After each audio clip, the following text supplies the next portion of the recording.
All right, ladies and gentlemen, C 4-5. We're moving along in chapter 4. This is our second to last, the penultimate glue in for chapter 4. Obviously a beautiful day for math. It is pouring out there, but it's warm in here and about to do some math. So C-5. Honestly, let's see what we got here. Considering this equation, we're going to find the linearization. Oof, that seems complicated. However, we've actually already kind of done this. Linearization really means we're going to find what's called a tangent line, and we've done that. So we're supposed to consider y equals the square root of 16 minus x squared. So let's consider it. It is actually the upper half of a circle, so it's a semicircle and it's the upper half of it, and it has a radius of 4. So I'm just going to sketch a graph of that.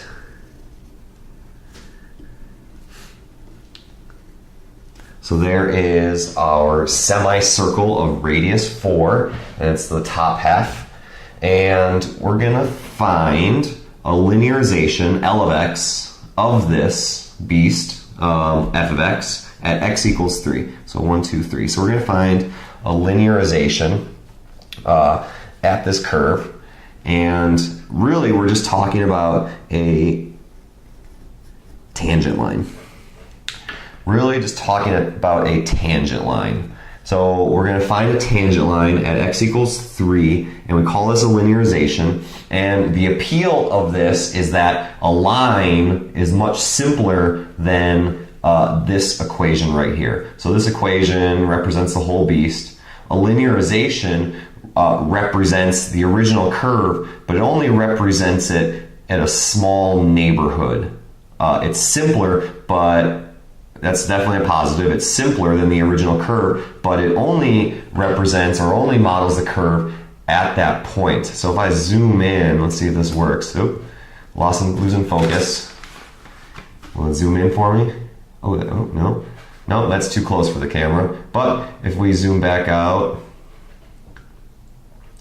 you have to imagine that as we zoom in, that line does a really good job of representing the curve, and it's simpler. So that's the appeal. So linearization is simpler and it represents the curve reasonably well, but only in a small neighborhood around where that linearization was created.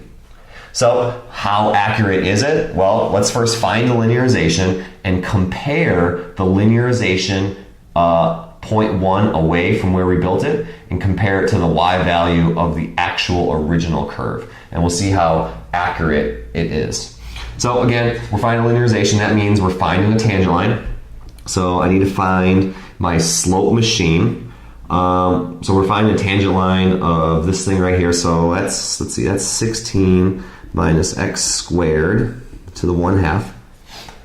So I want to take the derivative of that to find the slope machine. So dy dx equals, let's see, the 1/2 drops down, 16 minus x squared, subtract 1 from the exponent, so it's negative 1/2.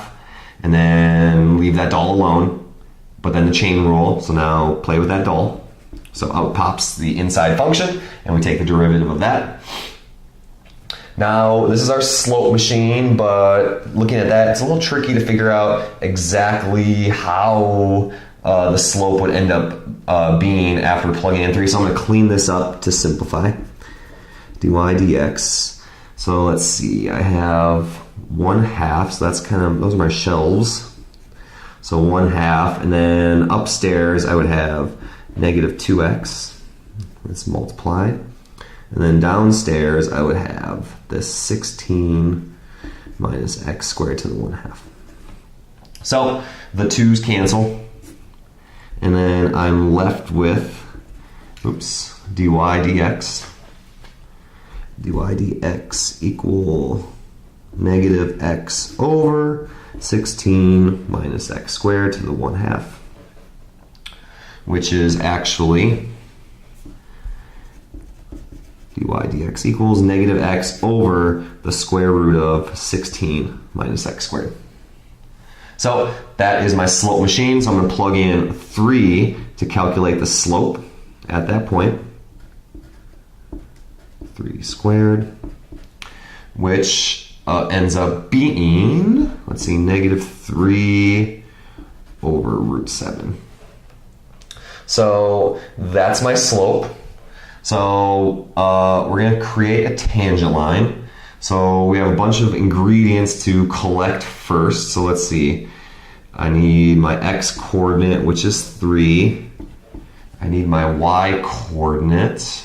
Let's see. I don't know my y coordinate, so I need to plug that into 16 minus, oops, one step ahead.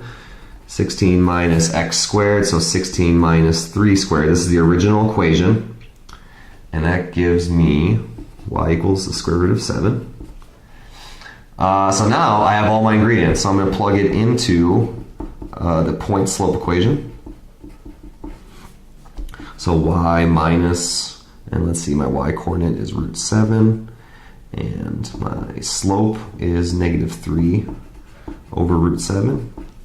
And then x minus my x coordinate. So there is our tangent line, but we're finding what's called a linearization. So I'm going to move the root 7 to the other side, and I'm going to rename it L of x equals negative 3 over root 7, x minus 3 plus root 7. So there's my linearization. But we are going to compare the linearization to the original curve. So the original was y equals, I'm going to rename it f of x, 16 minus x squared. And I'm going to compare what happens when I plug in 3.1 into the linearization and what happens when I plug in 3.1 into the original function. So L of 3.1, I'm going to see what that calculation is, and then I'm going to do f of 3.1. I'm going to see what that is. So I'm going to use the calculator, which is, of course, not here. Go grab that.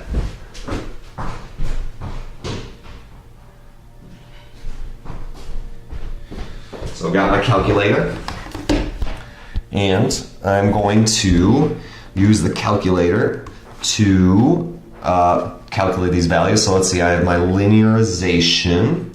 I'm going to type that in first. So let's see, negative 3 divided by root 7, and then x minus 3 plus root 7. And then the original function is the square root of 16 minus x squared. And I'm plugging in, let's get rid of all this. Get rid of all that. I'm plugging in 3.1. So the first number is my linearization, and I get 2.532. But the actual value is 2.528. So this is the estimate, and this is the actual. As we can see, the estimate is not so bad compared to the actual. But again, as we move away from that point, linearization breaks down. So linearization is easier than the original curve, but it only models the curve at that point. Page 2. Consider y equals blah blah blah. Find dy and evaluate dy when that. Okay, so let's see. I have this y equals, and let's see, number 2, I have that y equals And it says to find, I might as well just write it with the exponent with a fraction. 1 minus x squared to the 1/2. And it says to find dy. Well, in this class, we've already been finding dy dx. So it says find dy. So really, I'm going to find dy dx and then multiply the dy to the other side. So let's do that. So we have a product rule. So I'm going to leave the first thing alone, and I'm going to take the derivative of the second. So 1/2, 1 minus x squared, subtract 1, so negative 1/2. Take the derivative of the inside function, negative 2x, plus, then leave the second part alone, but then take the derivative of the first, and we're left with that. So, looks like the hard part about this problem is figuring out that derivative. So we got a little work to do. So I'm going to start with the fraction. I'll build my shelves, and then I can start putting stuff on my shelves. So let's see. I have, let's see, the x there, and then that's going to go downstairs. So 1 minus x squared to the negative 1/2, and then that is going to go upstairs, plus, and then that's just chilling. All right. So we then continue and simplify this. So let's see, that becomes negative 2x squared over 2. Oh, those are going to simplify. I guess I could have done that. Plus 1 minus x squared to the 1/2. Those cancel.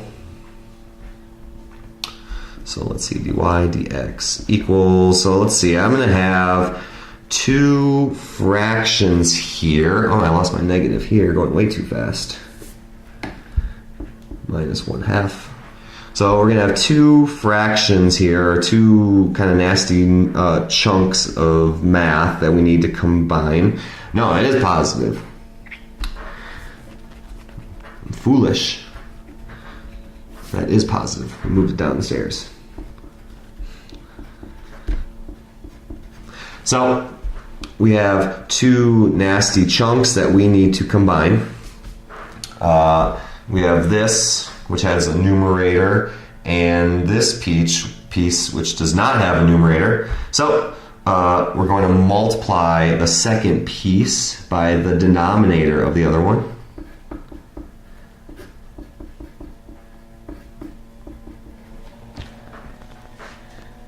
So, and let's see, now we can combine those. dy dx equals negative x squared, 1 minus x squared to the 1/2, plus, so now this is why it's a classic calculus problem. These are going to smush together. It's the same base. You add the exponents. So it's just 1 minus x squared to the 1/2. Oh, no. So that's the whole point. You add these together. So it's just parentheses to the 1. And then 1 minus x squared to the 1/2. Now we have a common denominator. And we can smush these together. So let's see. Negative x squared plus 1 minus x squared all over 1 minus x squared to the 1/2.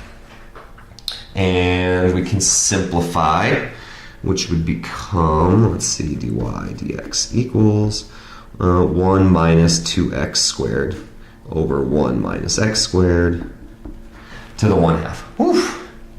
Now, that's really nothing new. We just found the derivative. So the problem asks us to find dy. So I'm going to multiply both sides by dx. To get dy equals 1 minus 2x squared, 1 minus x squared to the 1/2 dx. All right, we're halfway done. We found dy. It equals that. But now, I'm going to shoot up here.